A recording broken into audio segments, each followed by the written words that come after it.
خبرې ختمې کړې موږ ته خو سپرې نه ښودل خو ذاکره جي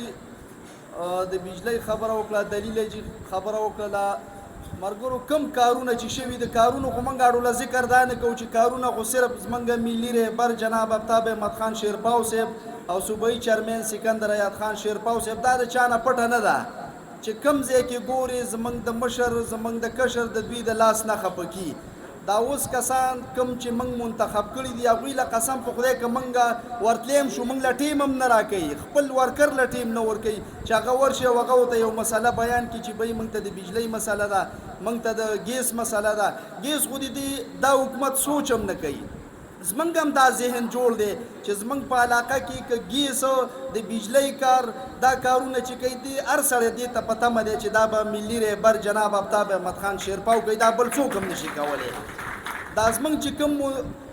دا منتخب کړي دي او سیملو ته تللي دي هغوی هم دا ذهن کې نه راځي چې موږ به دا کارونه موږ وکړو د هغوی ته هم دا ذهن کې ده چې دا به زموږ ملي رهبر جناب آفتاب احمد خان شیرپاو صاحب سکندر خان دا کارونه د هغوی کار دی دا د دوی د وس خبره نه ده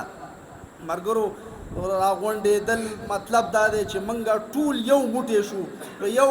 پیج باندې شو چې موږ خپل مشران کامیاب کړو نو انشاءالله چې زموږ به هره مسله حل کیږي هغه که د ولس وي که د پولیسو وي که بله مسله وي که د روډ وي که د بجلۍ که د ګیس وي که د ټیلیفون وي نو چې موږ هغوی کامیاب کړو نو زموږ دا مسلې به حل کیږي موږ د بل ور ټکوو موږ زیم او شیرپاو دا یو هغه دغه خبره پښتو هغه دغه د خور ورور دي دا موږ چې هلته خپل یونین کونسل کې بحث کوو موږ وایي دا خو زموږ مین دغه دی خو هغه بس پته نه لګي هغه ټیم کې څه چل وشي سړی دوکه شي په دې نوي پاکستان باندې موږ دوکه کې نوی به جوړېږي نوی نه چې هغه زوړ یې مراله دا دی قابو دی تباه که دا خپل دا ټینې ور انشاءالله نی پوره کوي خو که دا یې پوره کوو نو زوړ پاکستان به یې مراله وران کړی نو مرګرو ټول به راپاڅو په اتفاق اتحاد باندې که زه ځان له منډه وایم زه هېڅ هم نشم کولی که سکندر خان ځان له منډه وایي هغه څه نه که دلیل جي ځان له موږ هېڅ هم نشو کولی چې موږ په ټول